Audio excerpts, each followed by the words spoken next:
Good evening, chefs. Today we're making pork bossam, also known as suyuk. The word literally translating to water meat in Korean. I'm using the front leg of a pig. First I'm going to pat it down with some paper towels, and then I'll cut it into thirds so that it cooks a little bit faster.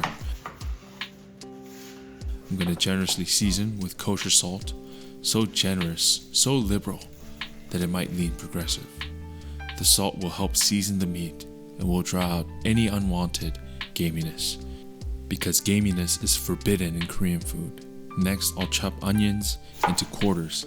This isn't for eating, but for aromatics. They'll infuse the meat with flavor as it cooks. And speaking of aromatics, I'm preparing whole garlic cloves. In Korean, according to myself, there's a saying, 1 garlic clove per ancestor that you remember. So let's count. 1, 2, 3, 4, 5 ancestors. 5 cloves it is. Next, I'll get a large pot of water boiling. That is, if I can figure out how to get the stove working. So here's a quick montage of me struggling. Turns out the gas was on, but eventually I do figure it out. Once the water reaches a rolling boil, I'll pat the meat dry with a paper towel to prepare to dive. But before that, for flavor, I'm going to add 2 tablespoons of miso paste, doenjang, and the 5 cloves of ancestor garlic. And then I'm going to add this onion that's clearly too big for this bowl, but it eventually gets in there. Come on, yeah.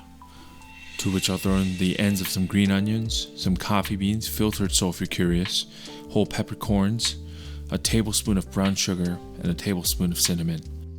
To which I'll drop in the pork, and I'll let it simmer until the meat turns a beautiful caramel brown and the internal temperature hits 145 degrees Fahrenheit.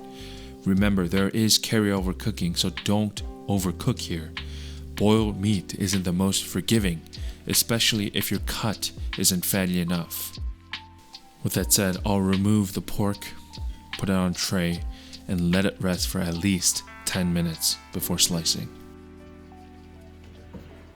Here I start slicing into thin, bite-sized pieces to start plating. For presentation, I lay the slices in the middle of the plate in a neat line, slightly overlapping for that professional culinary look.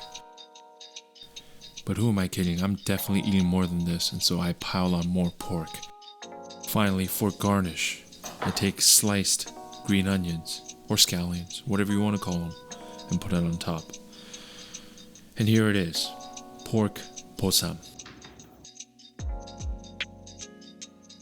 Traditionally, bossam is best served with freshly made kimchi, pickled napa cabbage, and a good drink like rice wine, makgeolli, which, let's be honest, is non-negotiable. Here we put the kimchi, the cabbage, the pork, and rice together and try it as a wrap, downing it with a glass of makgeolli. To which I completely emptied my plates. So here's another dinner well done, to which I say, thanks for cooking.